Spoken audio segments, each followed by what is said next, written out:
یہ جو ہیں یہ آسٹریلین ہے، یہ بعد میں بہت پھیلتے ہیں، چلتے پھرتے ہیں. اس طرح ہم نے ان پودوں کو لگایا ہوا ہے. ان کے ساتھ باتیں کرتے ہیں، گپ شپ کرتے ہیں. یہ ہمارے لیے بڑے اعزاز. آپ نے ان کو مشاعرہ تو نہیں اہتمام کرتے صبح صبح کہ سب کو بلا لیں کہ جی آئیں جی؟ یہ ہمارے ساتھ، میرے ساتھ رہتے ہیں، میرے گھر والوں کے ساتھ، میرے بچوں کے ساتھ. یہ جب ہم ان کے ساتھ آتے ہیں، بات چیت کرتے ہیں صبح کے ٹائم، تو یہ دعا نکال رہے ہوتے ہیں کہ کوئی ہماری بھی سننے والا ہے. یہ لائف کو بڑا کرتے ہیں، زندگی کو بڑھا دیتے ہیں. اور صبح اٹھ کر پولوشن سے جب ہم آزادی چاہتے ہیں تو اس لان میں آ کر جب ہم سیر کرتے ہیں تو ہمیں محسوس ہوتا ہے کہ ہم کوئی زندگی گزاریں. دیکھیں اس پر ابھی لگا ہوا ہے وہ انجیر، چھوٹے چھوٹے ابھی لگے ہوئے ہاں جو وہ ہے. بنی چھوٹے یہ چھوٹے اب پھول کچھ دنوں کے بعد پھل پھول جائیں. صحیح بات. زبردست جی. یہ تو آپ کا یہ کتنا رقبہ ہے جی آپ کا؟ یہ رقبہ 3 کنال ہے. یعنی یہ لان جو ہے یہ کتنے؟ یہ 1 کنال. اچھا 1 کنال. ادھر ہے، 1 کنال باہر سائڈوں پر چھوڑا ہوا ہے. اچھا اور پھول وغیرہ باہر بھی ہے، اور 1 کنال پر گھر بنا ہوا ہے.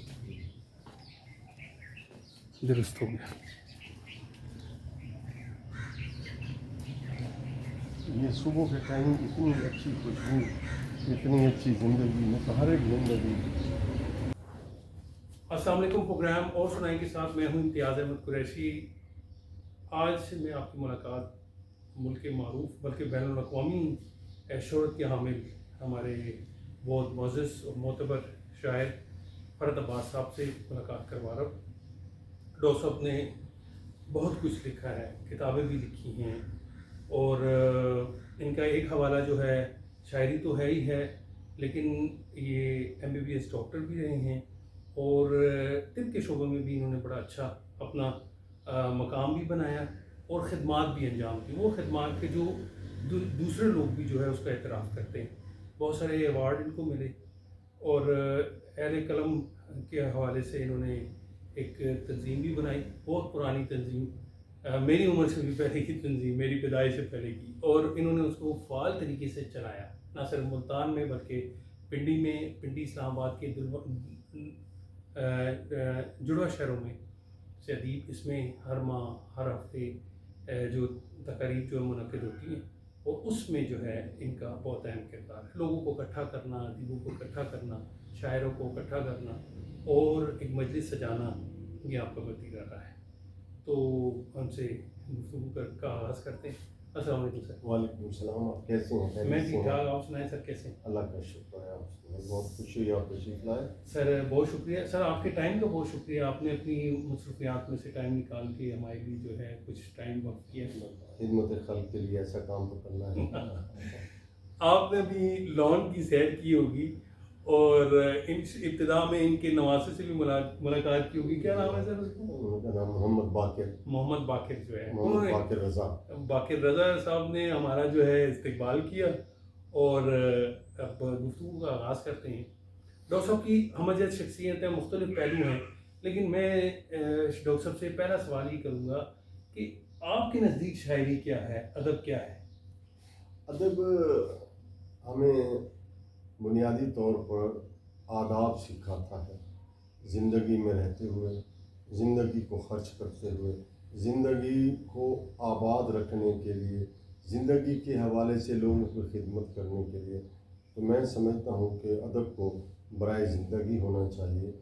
وہ کام جو ہم ادب کے حوالے سے میرا یہ ذاتی خیال ہے کہ ادب کو ادب کے طور پر بھی اپنانا چاہیے، تاکہ اس سے لطیف پیرائے، اس سے لطیف زندگی کو آسانی میسر ہو. لیکن ادب کو ہماری زندگی کا عکاس بھی ہونا چاہیے. اس ادب کا کوئی فائدہ نہیں جو ہماری زندگی کے مختلف پہلوؤں کو اپنے ساتھ نہیں رکھتا، اور ہمارے مسائل کی نشاندہی نہیں کرتا، ہمارے ان مسائل کی طرف نہیں لے جاتا جو ہماری زندگی کو مزید اچھا کرنے یا اس کو فروغ دینے کا سبب بنتے ہیں. میں سمجھتا ہوں کہ ادب میں غم جانا کے ساتھ ساتھ غم دورہ کی اگر آمیزش آ جائے اور اس کا لحاظ رکھا جائے تو وہ جو ادب ہے وہ پائندہ رہے گا، زندہ رہے گا، اور وہ انسانیت کی خدمت کرتا ہوا نظر آئے گا. جو ادب انسانیت کی خدمت کرتا ہے، جو ادب زندگی کی خدمت کرتا ہے، وہ ہمیشہ زندہ رہے گا اور اس میں زوال کا خطرہ نہیں۔ اور دوسرا یہ ہے کہ وہی اصل ادب ہے، اصل ادب وہی ہے۔ باقی تو ہم بھرتی کا کہہ سکتے ہیں کہ ہم نے کاغذ کے ڈھیر اکٹھے کر دیے، کاغذ کے بہت سارے مجموعے بنا لیے۔ آپ دیکھیں کہ دنیا میں بہت ساری ایسی کتابیں ہیں جو بھری پڑی ہیں لوگوں کے الفاظوں سے، الفاظوں کا ڈھیر ادب نہیں ہوتا، لیکن اس سے کسی کو کوئی فائدہ نہیں، کوئی فائدہ نہیں۔ اور وہ ادب جس میں انسانیت کے لیے خدمت کو ارتکاز کے ساتھ رکھا گیا، جس میں انسان کے لیے مسائل حل کرنے کا کچھ نہ کچھ تراشا گیا، مسئلہ کیا گیا، یا ایسا ادب جو ان مسائل کی نشاندہی کرتا ہوا پایا گیا جن سے انسانیت کو خطرہ تھا، یا جن کے حل کرنے کے بعد انسانیت کو فروغ ملتا ہے، انسانیت کی ارتقاء ہوتی ہے، انسان ارتقائی مناظر طے کرتا ہے، جس میں پازیٹیو سٹریس ہے، نیگیٹو سٹریس نہیں ہے، تو وہ میں سمجھتا ہوں اس نے زندگی کو فروغ بھی دیا ہے۔ اور ادب کی زندگی میں ایسا ادب کسی بھی معاشرے میں چلے جائیں وہ ہمیشہ ہمیشہ زندہ رہے گا، کسی بھی زبان میں چلے جائیں، کسی بھی طور طریقے کے ساتھ اپنا لیں، وہ ہمیشہ ادب کبھی بھی زوال پذیر نہیں ہو سکتا۔ بہت خوب سر، آپ نے بڑی جامع تعریف کی ہے ادب کے حوالے سے۔ مجھے یہ بتائیں کہ آپ کا رجحان کیسے ہوا ادب سے، کیسے شوق ہوا، کیسے اس دشت کی یہ بڑا آپ نے بہت اچھا سوال کیا۔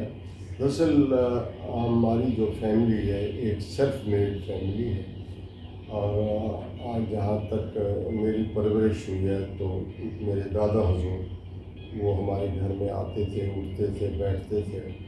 ہم بنیادی طور پر ایک زراعتی خاندان سے تعلق رکھتے ہیں، زمیندارہ ہمارا تھا کام۔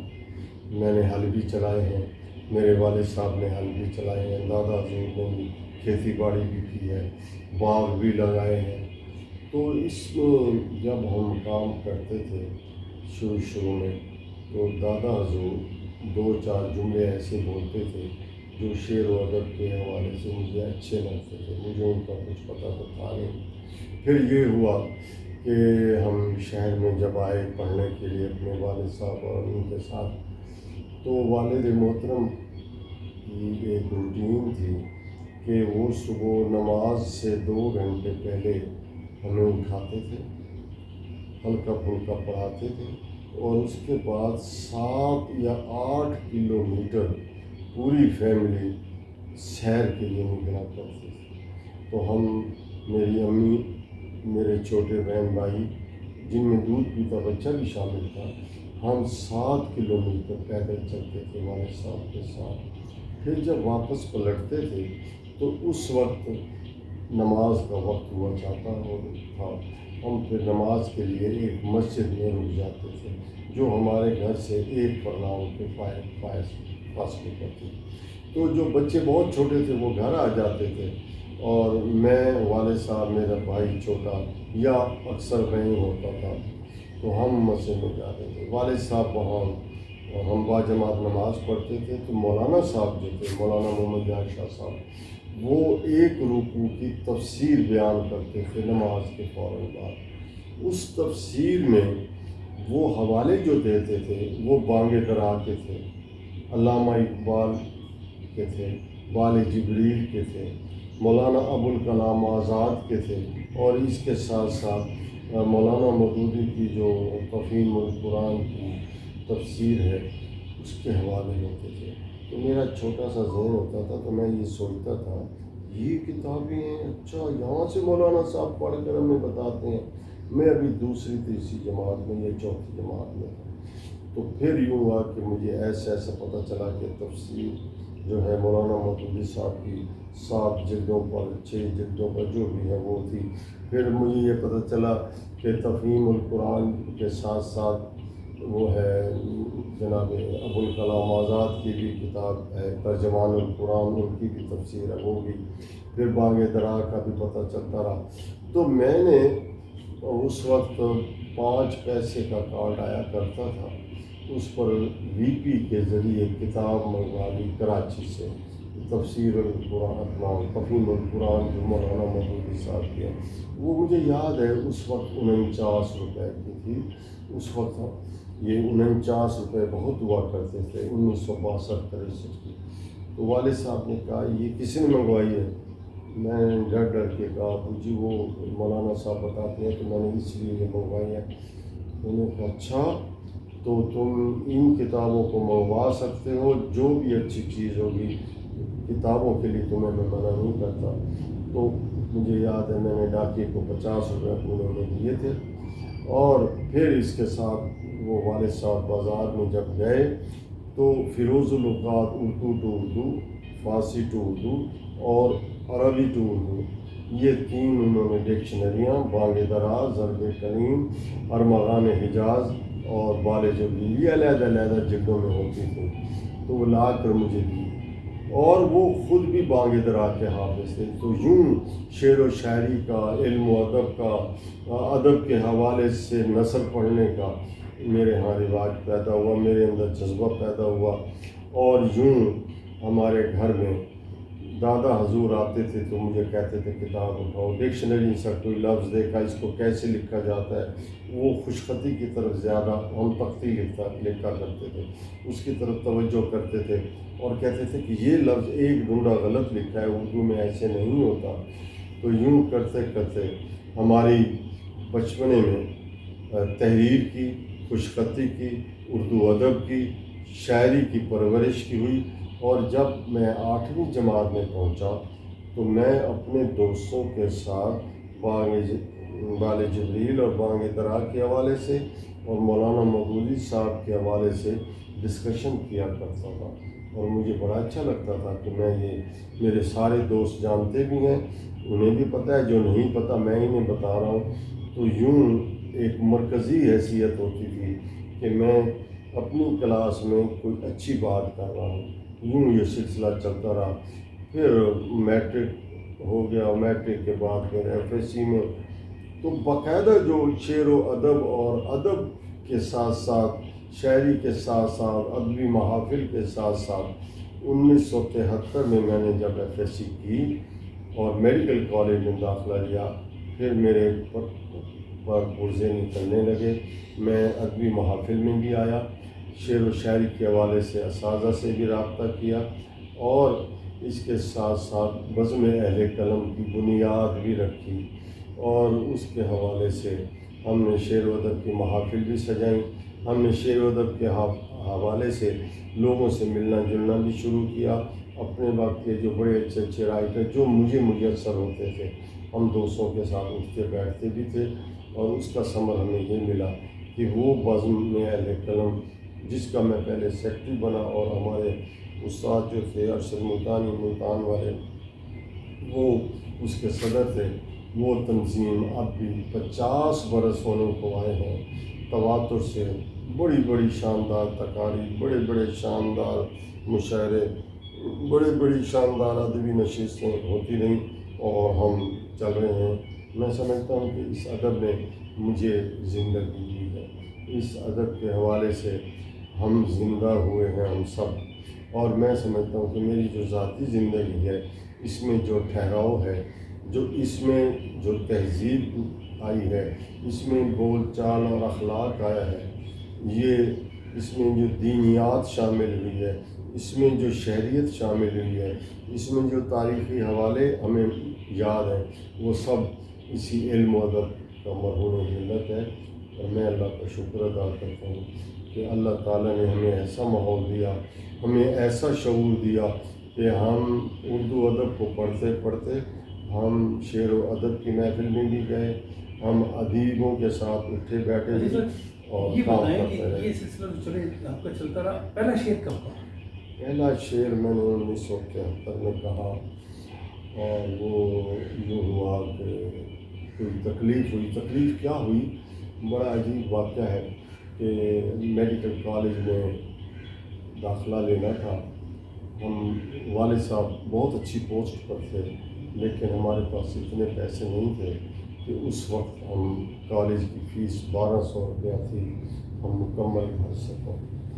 تو 1200 کے لیے 800 حقوق کے پاس تھے، 400 نہیں تھے ہمارے پاس، تو کالج کی فیس بھرنی تھی، تو بہرحال وہ کسی طریقے سے والد صاحب نے لے لو کے بعد بردی پہ ادا بھی کر دیے، لیکن مجھے تکلیف ہوئی، میں نے کہا یہ دکھ کی کہانی ہے۔ تو پہلا شعر یہی تھا، 1973 اپریل میں ہوا، وہ تھا دنیا مسرتوں کی رفاقت کا نام ہے، دنیا مسرتوں کی رفاقت کا نام ہے، دکھ بانٹتا ہے کون کسی سوگوار کے۔ تو اس وقت غمگین لب و لہجہ تھا، ایسے ہی ہو گیا۔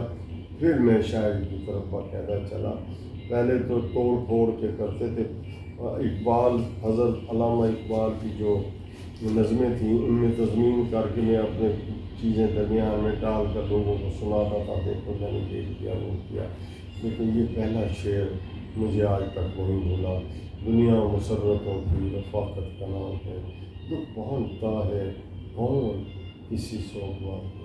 تو یوں میں نے اپنی شاعری کا آغاز کیا شاعری۔ اچھا فارغ صاحب، آپ کا جو بیک گراؤنڈ ہے، یعنی بڑے بچپنے سے آپ نے اتنی ذخیر کتابیں اور اتنا مشکل شاعر کو چنا اور پھر اس کو پڑھا بھی سمجھا بھی،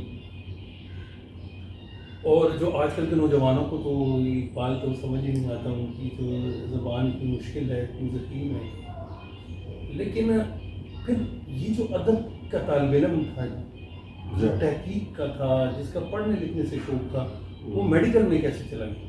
ہاں اچھا، امتیاز صاحب مجھے خود معلوم نہیں ہوا کہ میں ڈاکٹر کیسے بن گیا، سچی بات تو یہ ہے۔ میرے اندر شعر و ادب کا جذبہ تھا، میرے اندر ادب کی تحقیق کے حوالے سے، اچھے خوبصورت جملے کے حوالے سے، مجھے جن مولانا صاحب سے ہم تفسیر پڑھتے تھے انہوں نے میٹرک میں کہا کہ اگر تم میٹرک میں فرسٹ ڈویژن لے لو گے، فرسٹ ڈویژن، تو میں تمہیں 10 روپے دوں گا۔ 10 روپے بلاؤ ہوتی تھی۔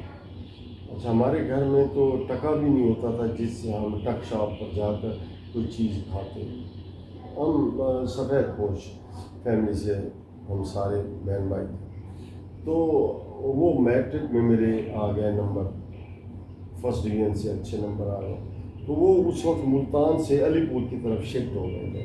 میں نے انہیں خط لکھا کہ میں نے فرسٹ ڈویژن لے لیے تو مجھے 10 روپے دیں۔ میں نے لکھ دیا، والد صاحب کو بھی کہا میں نے لکھ دیا، وہ اپنے 2 شاگردوں کے ساتھ آئے اور انہوں نے بھی 10 روپے دیے مجھے، اور 3 کلو چھوارے، مجھے آج بھی یاد ہے۔ اور جاتے جاتے انہوں نے کہا کہ اگر تو نے میڈیکل کالج میں داخلہ نہ لیا، ڈاکٹری نہ بنی، تو ایک بڑی خوبصورت سی گالی دی جس کو میں بیان نہیں کر سکتا، جس کا مجھے ادراک ہی نہیں تھا کہ اس گالی کا مطلب کیا ہوتا ہے۔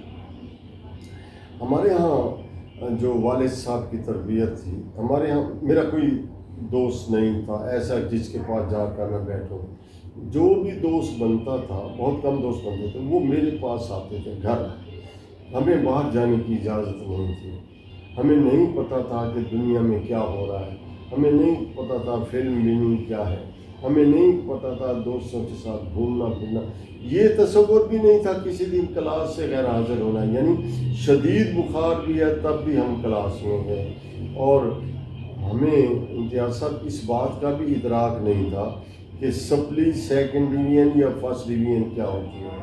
ہمیں تو یہ پتہ تھا کہ ایگزام کے لیے جانا ہے، سارے سوال حل کرنے ہیں اور کوئی چیز آپ نے کم نہیں کرنی، لہٰذا پوری لائف میں سپلی آئی نہیں، فرسٹ ڈویژن سے نمبر کم نہیں آئے تھے۔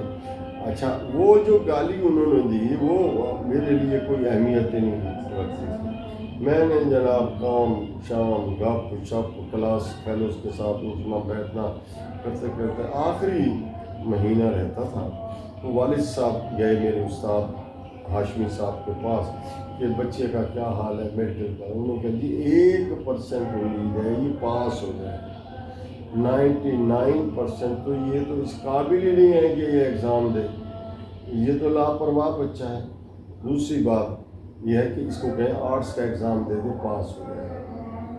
انہوں نے آ کے میری امی کو کہا کہ آپ کا بیٹا تو بڑے کمال کا بیٹا ہے، وہ اس کے استاد یہ کہہ رہے ہیں یہ وہ، تو اس کا داخلہ نہیں بھیجنا۔ اس وقت 74 روپے داخلہ ہوا کرتا تھا، تو 1 مہینہ رہ گیا تھا، میرا داخلہ بھی نہ بھیجا گیا، تو ڈبل فیس کے ساتھ میں نے امی کو کہا میرا داخلہ تو بھیج دیں۔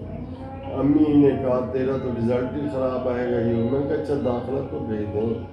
پھر ڈبل فیس 74 جمع 74 مجھے آج بھی یاد ہے، ڈبل فیس کے ساتھ میرا داخلہ گیا، ہو گیا۔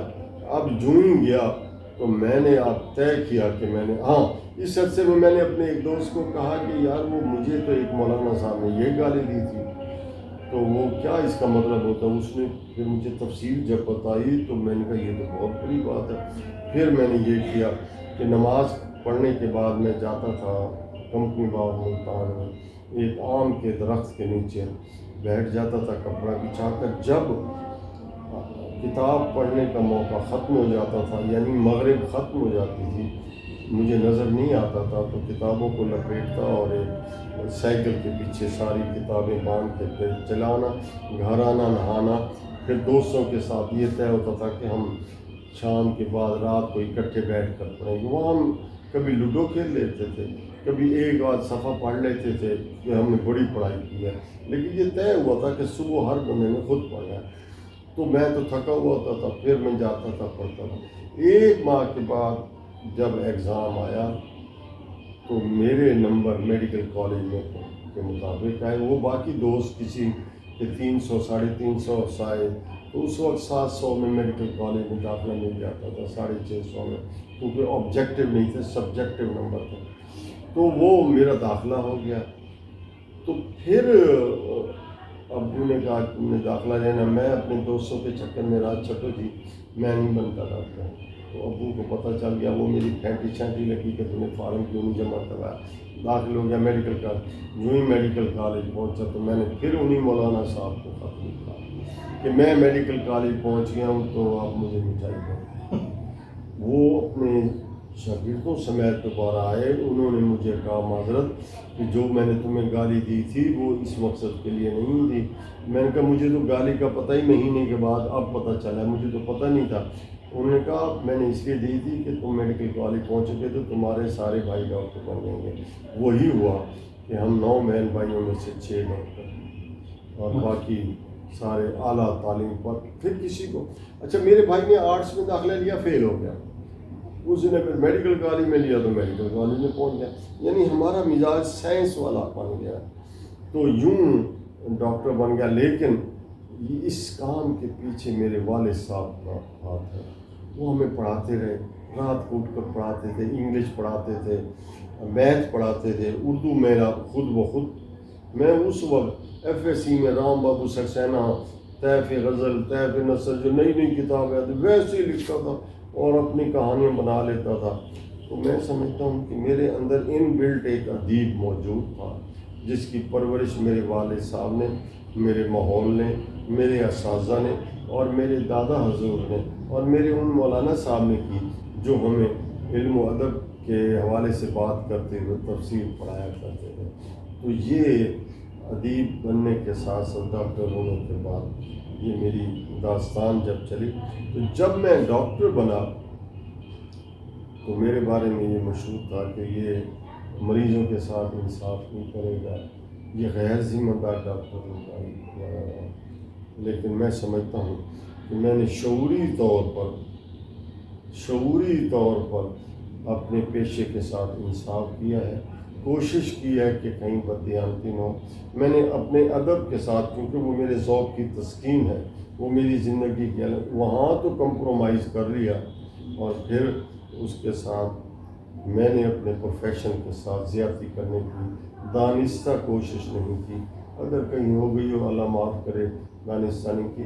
پھر جب میں اس شعر و ادب کے ساتھ ڈاکٹری بھی کر رہا تھا تو ایک وقت ایسا آیا کہ مجھے ایک دوست نے، شاید وہ شفیق آصف تھے یا کوئی اور دوست تھے، جو ان کا ڈاکٹر فرد تم علم و ادب میں تو آگے آ رہے ہو، بچوں کی تربیت کی طرف توجہ دو، کل کو بچے جب کہیں ہوں گے وہ یہ نہیں کہیں گے کہ وہ یہ کہیں گے ہمارا ابو بہت اچھے شاعر تھے، ادیب تھے، لیکن انہوں نے ہمیں پڑھایا تو نہیں۔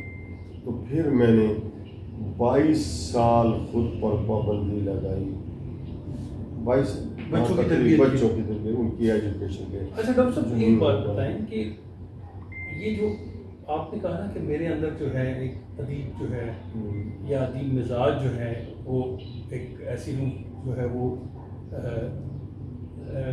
سانس لے رہی ہے.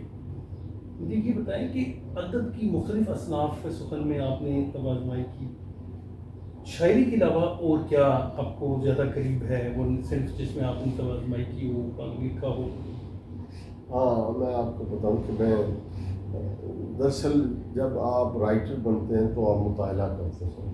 ہمارے اندر ان بلڈ ایک چیز تیار کی گئی کہ کتاب کو پڑھنا ہے. سب سے بڑی کتاب تو قرآن پاک صلی اللہ ہے، اللہ تعالیٰ کی عطا کتاب. میں نے اس کے ساتھ تقابلی مذاہب کے جائزے کے طور پر انجیل وغیرہ بھی پڑھی. مجھے اچھا لگا کیونکہ میرے اندر کا ایمان بڑا مضبوط ہے، رہے گا انشاءاللہ. تو میں ان کا پڑھوں تو صحیح، اس میں مجھے صاف پتہ چلا کہ قرآن ہے. اچھا دوسری بات یہ ہے کہ باقی کتابیں پڑھیں جو بچپن میں بانگ درا، ضرب کلیم اور تفہیم القرآن اور ترجمان القرآن، اور اس کے ساتھ اور بھی طلوع رسالہ تھا پرویز صاحب کا، علامہ غلام پرویز، وہ میرے گھر میں باقاعدگی سے آتا تھا. اچھا جب یہ چیزیں پڑھیں تو میرے اندر کلاسیفیکیشن ہو گئی نثر کو پڑھنے کی، شاعری کو پڑھنے کی. اب شعر تو میں کہتا تھا اپنے ذوق کی تسکین کے لیے. پھر اخبار میں جب کالج میں گیا تو میڈیکل کالج میں، تو امروز اخبار میں نے کالم لکھنا شروع کیا، صحرائی ادب. وہ 5-6 رائٹر تھے پورے پاکستان میں. ملتان سے ڈاکٹر اے بی اشرف، بہاولپور سے ڈاکٹر فرت عباس، اس وقت میں فرت عباس تھا، ڈاکٹر نہیں بنا تھا. پشاور سے سعادت سعید، کوئٹہ سے عطا شاہ، کراچی سے منظر امکانی، راول پنڈی سے جناب منصور کیسر، اور لاہور سے اظہر جاوید. ہم 6 بندے ایک صفحے پر چھپتے تھے ہر جمعہ کو پورے پاکستان میں. وہ ادب کا یہی نمائندہ اخبار تھا، باقی تو کوئی چھاپتا نہیں تھا. بعد میں نمائب اخبار. تو اس طرح لکھتے ہوئے میرے ہاتھ میں نثر نگاری شروع ہو گئی. میں افسانے کی طرف مائل نہیں ہو سکا، میں انشائی کی طرف مائل نہیں ہو سکا، میں اور کسی کام کی طرف، نظم زیادہ تر غزل، پھر نظم کی طرف گیا. اور پھر میں نے تاثراتی تنقید شروع کی. یعنی یہ کسی کی کتاب پڑھی تو میں نے محسوس کی. لیکن میرے اندر ایک اور جذبہ ہے، میں تنقید نہیں کرتا. میں تنقید میں بھی مثبت رویوں کا قائل ہوں. جو چیز اچھی نہیں میں ایک طرف رکھ کے اچھی کہتا ہوں، یہ بات یار یہ اچھی ہے، یہ اچھی ہے. وہ ہے نا وہ اچھے ہیں تو اچھے ہیں، برے ہیں وہ تو اچھے ہیں. تعلق میں کبھی ہے وہ ہنر دیکھے نہیں جاتے. تو میں کتاب کے ساتھ بھی جب تعلق ہوتا ہے میں اس کے عیوب سے دور ہو جاتا ہوں. میں کتاب کو کتاب کی شکل میں دیکھتا ہوں. اس لیے میری تمام گفتگو، تمام باتیں تاثراتی تنقید میں آتی ہیں. تو شاعری کے ساتھ ساتھ باقی اصناف ادب میں نے صرف تاثراتی تنقید یا تنقید کا میدان چنا. اور میرا ابھی تک بھی میرے پاس 8-10 کتابوں کا مواد موجود ہے جو میں لکھ چکا ہوں. میں اس کتاب کو پڑھتا ہوں جو مجھے پیش کی جاتی ہے یا پسند، پھر اس پر اپنی رائے دیتا ہوں. تو وہ رائے میری کتابوں کے حوالے سے میں رکھتا ہوں. میں سمجھتا ہوں کہ جس دوست نے مجھے کتاب دی ہے اس کا مجھ پر حق ہے کہ میں اس کے بارے میں رائے دوں. تو 300 یا 400 کتابوں پر میں نے اپنی رائے جو محفوظ رکھی. ویسے تو بہت ساری ہیں رکھی ہوئی ہیں، وہ میں اس پر بولتا بھی ہوں، لکھتا بھی ہوں، کام بھی کرتا ہوں. ان کو چھاپیں 8-10 کتابیں نثر کی میری آ چکی ہیں، باقی ابھی آنے والی ہیں. ٹھیک ہے، اس پہ بات کرتے ہیں. تھوڑا سا بڑی دلچسپ گفتگو ہو رہی ہے. بڑی شخصیت کے ساتھ جب آپ بیٹھتے ہیں تو ان کے پاس ایک پٹارا ہوتا ہے ان کے تجربات کا، تلخ حقیقتیں، ان کی مشقت کا، ریاضت کا.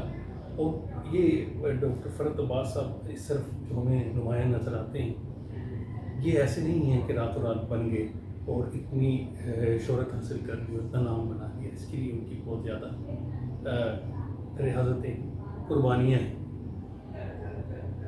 گفتگو جاری ہے اور بڑی دلچسپ گفتگو ہے. دیکھتے ہیں مزید کہ ان کے مزید پہلوؤں پہ، زندگی کے مختلف پہلوؤں کو اس پہ روشنی ڈالتے ہیں، ان سے سوالات کرتے ہیں. کہ اب آئندہ کیا کیا مستقبل میں ان کی کیا کیا کارنامے ہیں، کیا کیا کام ہیں ادبی اور طبی حوالے سے جو ان کی خدمات ہیں اس کے حوالے سے بھی بات کریں۔